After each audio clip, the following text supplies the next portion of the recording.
இந்தியாவில் இயக்கப்பட்டு வரும் அனைத்து அம்ரித் பாரத் ரயில்கள் மற்றும் வந்தே பாரத் ரயில்களில் அவசரகால இடஒதுக்கீட்டை அறிமுகப்படுத்துவதற்கு இந்தியன் ரயில்வே முடிவு செய்துள்ளது. சாதாரண மக்களும் பயன்பெறும் வகையில் பொது பெட்டிகள் மற்றும் ஸ்லீப்பர் பெட்டிகளுடன் அம்ரித் பாரத் ரயில்கள் அறிமுகப்படுத்தப்பட்டனர். இந்த ரயில்களில் ஆரம்பத்தில் பெண்கள், மூத்த குடிமக்கள், மாற்றுத்திறனாளிகள் மற்றும் டியூட்டி பாஸ் வைத்திருப்பவர்களுக்கு மட்டுமே இடஒதுக்கீடு வழங்கப்பட்டு வந்தது. இதில் அவசர ஒதுக்கீட்டின் கீழ் 7 அல்லது அதற்கு மேற்பட்ட ஸ்லீப்பர் பெட்டிகளுடன் இயக்கப்படும் அம்ரித் பாரத் ரயில்களில் அவசர ஒதுக்கீட்டின் கீழ் 24 இருக்கைகள் இருக்கும். 7 ஸ்லீப்பர் பெட்டிகளுடன் தன்பாத் வழியாக இயக்கப்படும் ஹவுரா ஆனந்த் விஹார் அம்ரித் பாரத் எக்ஸ்பிரஸ் ரயிலில் பயணிக்கும் பயணிகளுக்கு இந்த வசதி உதவியாக இருக்கும். வந்தே பாரத் ஸ்லீப்பர் ரயில்களில் அவசரகால ஒதுக்கீடு வார நாட்கள் மற்றும் வார இறுதி நாட்களில் மாறுபடும்.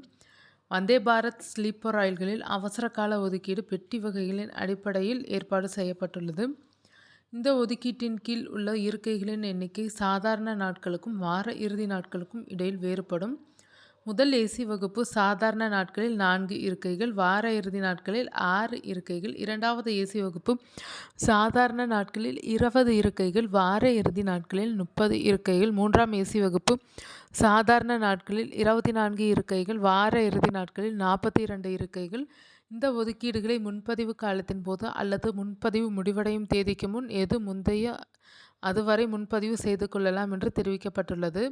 அவசரகால ஒதுக்கீட்டை மறுபரிசீலனை செய்ய மண்டல ரயில்வேகளுக்கும் அனுமதி அளிக்கப்படும் என்பதை கவனத்தில் கொள்ள வேண்டும். மற்ற மெயில் மற்றும் எக்ஸ்பிரஸ் ரயில்களைப் போலவே மண்டல ரயில்வேகளும் தேவை முறைகள் மற்றும் இருக்கை கிடைக்கும் தன்மையின் அடிப்படையில் இந்த ரயில்களில் நிலையான அவசரகால ஒதுக்கீட்டை அவ்வப்போது மதிப்பாய்வு செய்து அதற்கு ஏற்ப தேவையான மாற்றங்களை செய்யலாம் என்று ரயில்வே வாரியம் கூறியுள்ளது. இந்திய ரயில்வேயின் இந்த முக்கிய அறிவிப்பால் அம்ரித் மற்றும் வந்தே பாரத் ரயில்களில் பயணிக்கும் பயணிகள் மிகுந்த பயனடைவார்கள்.